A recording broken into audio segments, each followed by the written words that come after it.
കേരളം ഒന്നും നടക്കാത്തൊരു നാടാണ്. ഒന്നും ഇവിടെ ചെയ്യാൻ കഴിയില്ല. ഈ ഒരു നെഗറ്റീവ് വാക്കുകളും ചർച്ചകളും എത്രയോ കാലമായി നമ്മൾ കേട്ടുകൊണ്ടിരിക്കുന്ന. ഈ കഴിഞ്ഞ ആഴ്ച വൈകുന്നേരം ഒരു ചാനൽ ചർച്ചയിൽ ഒരാൾ പറഞ്ഞു ഇവിടെ ഒന്നും നടക്കത്തില്ല. 2-3 വർഷത്തിന് മുമ്പ് ഒരു പ്രവാസിയായ മലയാളി അദ്ദേഹം ഒരു ആത്മഹത്യ ചെയ്ത സംഭവത്തെയാണ് ഇപ്പോഴും കേരളത്തിനെതിരായ ഒരു നെഗറ്റീവായി ഉയർത്തിപ്പിടിച്ചുകൊണ്ട് നിൽക്കുന്നത്. ഈ കേരളത്തിൽ വന്ന മാറ്റം അവർ മനസ്സിലാകുന്നില്ല. ആ മാറ്റമെന്ന് പറയുന്നത് നമുക്കുണ്ടായ തിരിച്ചടികളെല്ലാം പഠിച്ച് പരിശോധിച്ച് പുതിയ കാലഘട്ടത്തിനനുസരിച്ച് എങ്ങനെ നീങ്ങണമെന്ന് മനസ്സിലാക്കി അതിനു വേണ്ടിയുള്ള ഒരു പരിശ്രമത്തിൻ്റെ ഫലമായി ഒരു വലിയ ടീം വർക്ക് കേരളത്തിൻ്റെ വ്യവസായ മന്ത്രിയുടെ നേതൃത്വത്തിൽ നടത്തിയതിൻ്റെ പരിണിത ഫലമാണ് നിങ്ങൾക്കെല്ലാം അറിയാം ഇന്ന് കാണുന്ന നിലയിലേക്കുള്ള ഒരു വളർച്ച ഈ വ്യവസായ മേഖലയുമായി ബന്ധപ്പെട്ട് നമുക്ക് ആർജിക്കാൻ കഴിഞ്ഞിട്ടുള്ളത്. പണ്ട് ജില്ലാ വ്യവസായ കേന്ദ്രത്തിൽ ഒരു കാര്യത്തിന് ചെന്നാൽ ഉണ്ടായിട്ടുള്ള പല തിക്തമായ അനുഭവങ്ങൾ ഒരു 10, 15, 20 വർഷം മുമ്പ് കാണും. ഇന്നതാണോ?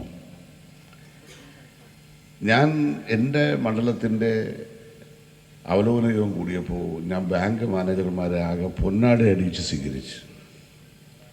അത് വേറൊന്നും കൊണ്ടല്ല, ബാങ്ക് ഒന്നും കൊടുക്കില്ല, ഒന്നും സഹായിക്കില്ല, അവർ നമ്മളെ ഒന്ന് തിരിഞ്ഞു നോക്കില്ല എന്നൊരു വലിയ പ്രചരണം നിൽക്കുമ്പോൾ അങ്ങനെയല്ല. നല്ല പ്രോജക്റ്റുകൾ അത് നടപ്പിലാക്കാൻ താല്പര്യത്തോടുകൂടി മുന്നോട്ട് വരുന്നവരെ സഹായിക്കാൻ കഴിയുന്ന നിലയിലേക്ക് നമ്മുടെ ബാങ്കുകളുടെ മനോഭാവത്തിലും കാതലായ മാറ്റം വന്നു. ബഹുമാനപ്പെട്ട മന്ത്രിയുമായി ഒരു 3 മാസത്തിന് മുമ്പാണ് എൻ്റെ മണ്ഡലത്തിൽ ഞാൻ പോലും അറിഞ്ഞില്ല ഒരു സ്ഥാപനം തുടങ്ങി. അവിടെ ചെന്നപ്പോഴാണ് 30 പേര് ജോലി എടുക്കുക.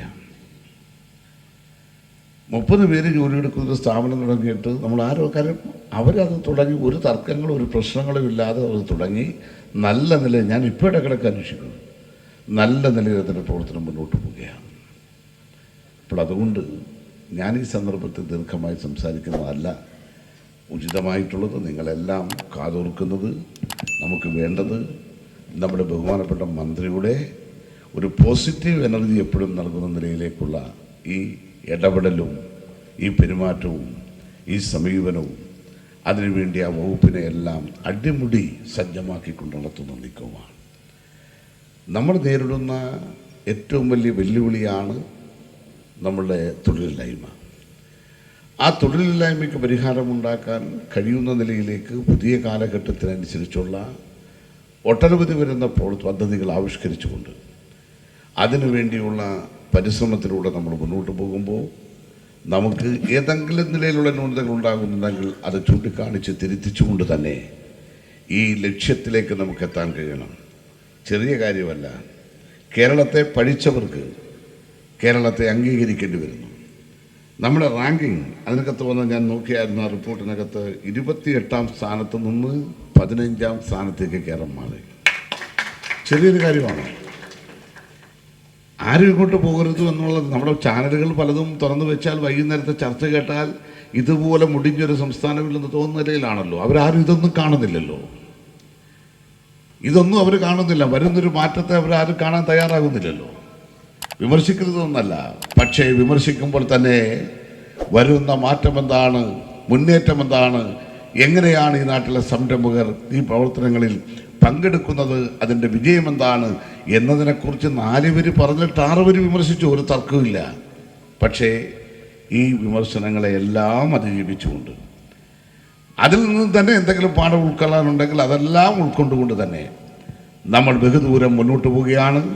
വരുന്ന 5 വർഷക്കാലത്തിനുള്ളിൽ കേരളത്തിൽ ഗവൺമെൻറ് പ്രഖ്യാപിച്ചതുപോലെയുള്ള എണ്ണത്തിലേക്ക് നമ്മുടെ വ്യവസായ സംരംഭകരുടെ ആഗ്രഹങ്ങൾക്കൊത്തു മാറുവാനും വരുമാനമുള്ള ഒരു ജനതയെ സൃഷ്ടിക്കുവാനും അതുവഴി ഒരു നവകേരളം കെട്ടിപ്പടുക്കുവാനും കഴിയട്ടെ എന്ന് ആത്മാർത്ഥമായി ആഗ്രഹിച്ചുകൊണ്ട് ഈ പ്രവർത്തനങ്ങൾക്ക് എല്ലാ വിധത്തിലുമുള്ള പിന്തുണയും വാഗ്ദാനം ചെയ്തുകൊണ്ട് നിങ്ങളോടൊപ്പം ഞങ്ങളെല്ലാവരും ഏത് സന്ദർഭത്തിലും ഉണ്ടാകും എന്ന് ഉറപ്പ് നൽകിക്കൊണ്ട് എൻ്റെ അധ്യക്ഷ പ്രസംഗം അവസാനിപ്പിക്കുന്നു.